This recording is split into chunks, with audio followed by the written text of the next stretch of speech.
Good morning. Christmas has such an interesting history.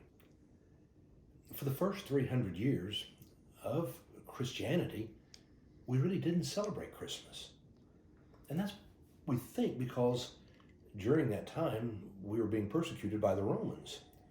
It was a difficult time to be a Christian, and the persecutions would come and go. There'd be different waves. Easter was celebrated, but Easter is more subdued and more reflective. And so you could have a celebration of Easter and not draw so much attention to yourself. It wasn't until about 323 when Constantine became emperor of Rome that he declared that Christianity was going to be the state religion. He became Christian, and so he wanted one religion for all of his empire, and he declared that that would be Christianity. And so now, with Christians free of persecution, they begin to celebrate and experience more in the faith. And so we begin to have Christmas being celebrated there through the 300s.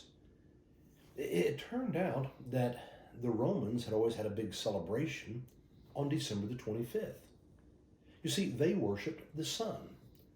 And we know that on December the 22nd, coming up very soon, it'll be the shortest day of the year. Sunlight has been going away now since the middle of June, and for 6 months the days have been growing shorter. We know precisely exactly when that turn is going to come. Romans didn't have such precise instruments. They had a sundial.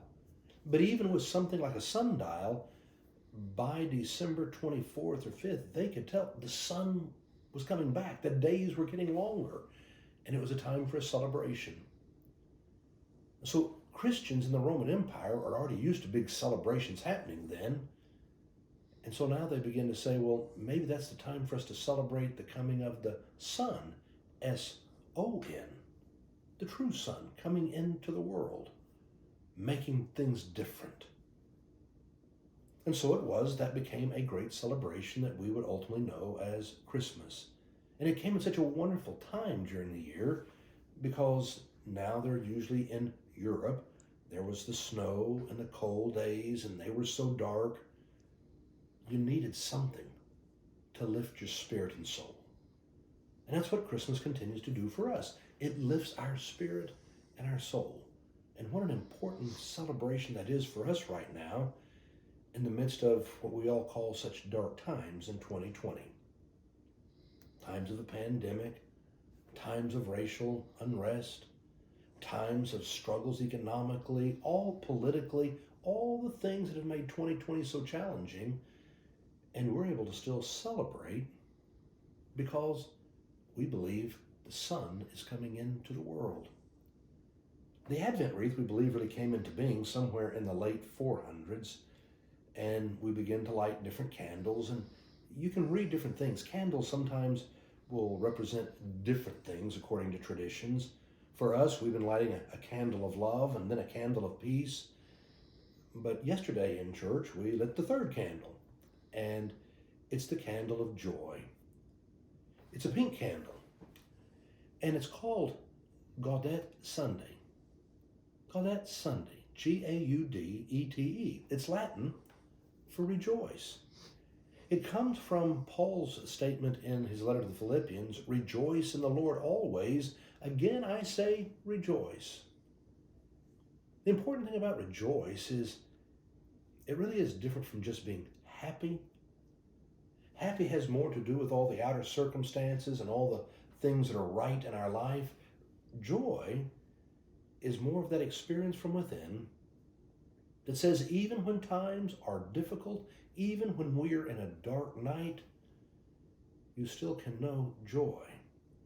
It comes from God's love. You can experience His peace. We now can have joy. It's kind of interesting that we did light this third candle. It's always on the third Sunday. It's the pink candle.